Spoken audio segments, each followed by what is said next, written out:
Hello, friends. This is Dave Hurwitz, executive editor at ClassicsToday.com, here with Dave's Faves. And today I'm going to talk to you about one of my absolute favorite pieces of chamber music. This is Boccherini's guitar quintets, which I have upside down. Now they're right side up. They're even better that way. Boccherini's guitar quintets are remarkable works.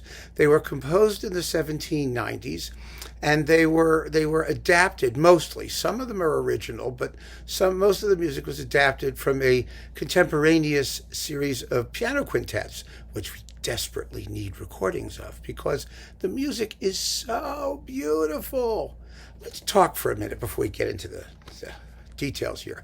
Boccherini was a tone poet before tone poetry was the thing, which we're talking about the later Romantic era. He is often contemptuously referred to as the wife of Haydn. Haydn respected him, actually, quite a bit. But Boccherini's music couldn't be more different, but it's just as wonderful in its way. First of all, he wrote tons of it. He wrote over 450 works and hundreds of string quartets and quintets and every possible combination of chamber music. Not a lot of orchestral music. There are 30-some-odd symphonies and a few other things like that. But it's basically chamber music and chamber music for strings in which he really excelled. He exploited every coloristic possibility of stringed instruments. He really did. His scores are extremely detailed, beautifully detailed. I mean, I said extremely detailed and beautifully detailed. What I mean is that they are exquisite. I mean, his feeling for sonority, for dynamics, for texture was unbelievable. There wasn't anybody who could match him in his lifetime. Nobody came close.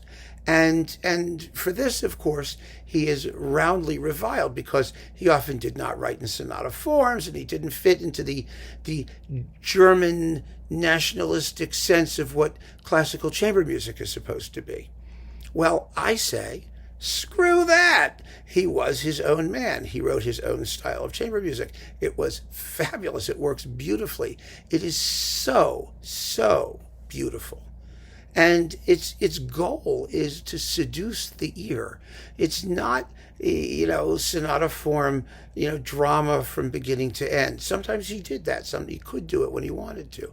But that wasn't his goal. That wasn't what he did.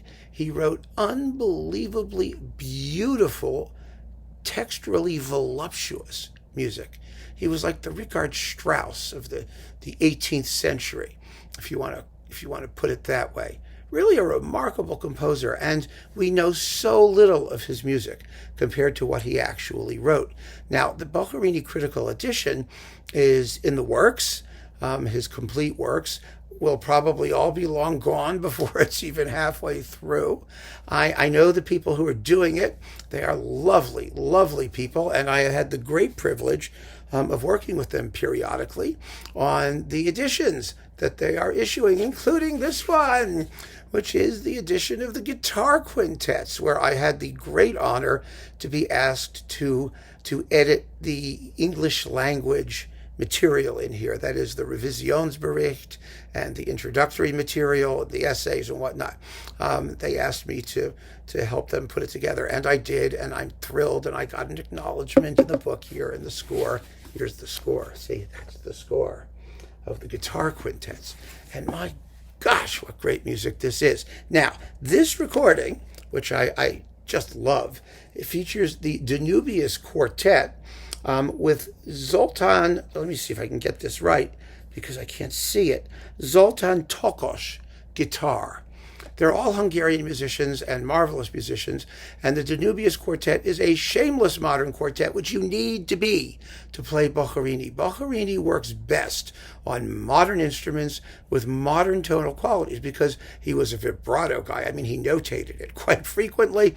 I mean, he told people what to do. He was so careful with timbre and texture, and the warmer and more lush and delicious you can make it, the better it sounds. It's really that simple. But let's talk about the actual quintets. 8 of them have survived. You could say that there are 9, because one of them, let me take it out here. You get this lovely box with 3 discs, which are available separately. So you get 3 quintets, or 3 plus 2 quintets on a disc. The first one is in D minor, and then there's E major and B flat major, and they all have different forms. They have from 3 movements to 6 movements. The Boccherini was completely free when it came to form, and I like that because each piece tells its own story. But the D major quintet, which is G448, Boccherini has G numbers. Which isn't terribly helpful, but yes, he has G numbers, just like Mozart has K numbers. Now this one, the D major, G448, is the one with the fandango. Oh my God, the fandango is fun. And the cellist is supposed to be able to improvise a castanet part in the middle of the fandango. I kind of wonder how many cellists actually do it, or how often they bring in an extra percussionist just to play the castanet part in the fandango, because Boccherini does indicate where they come in. He does not indicate exactly what they play. It's supposed to be improvised. But he tells you exactly where it starts and exactly where it stops. And that's typical of Boccherini.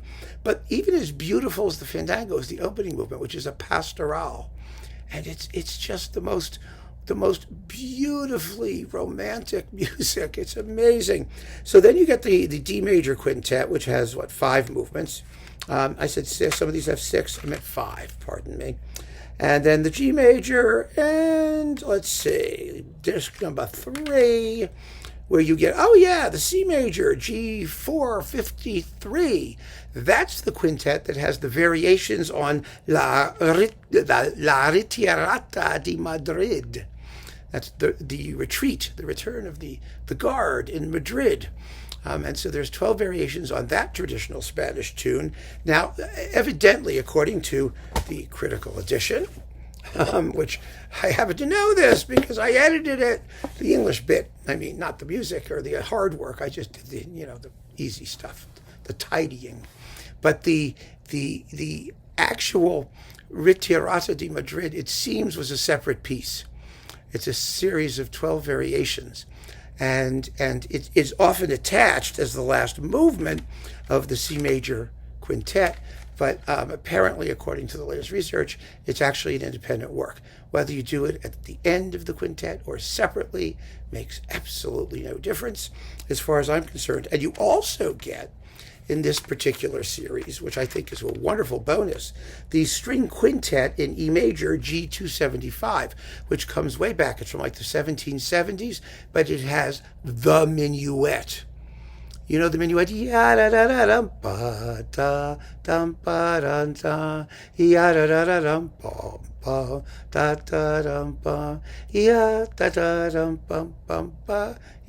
The Boccherini minuet. It's in that quintet. And so you get it. And you'll know where it is forever, which is really handy. And it's beautiful, beautiful performances. Poetic and warm and intelligent and vigorous where they need to be, and just full of wonderful, luscious sounds, which is just Boccherini's thing. I mean, he's just, it's very funny how we tend not to respect composers whose music depends on music. What I mean by that is sound. Composers who are just unbelievably special in the way that they deploy sound, who do things that only music can do. We like music that, it's like mathematics. You can reduce it to a series of numbers and formulae on paper, and you can strip it of its timbral qualities, its orchestration, its instrumentation, and just look at it as notes on a page and analyze it according to, the laws of harmonic and whatever, and tonal something, and process, and it's also unmusical. Boccherini was a musician, tip to toes. And that's what he wrote, music that depends on the fundamental qualities of beautiful sound to make its point. And you hear that exquisitely in these beautiful performances of the guitar quintets on Naxos. So keep on listening, friends. Thanks so much for joining me. Take care.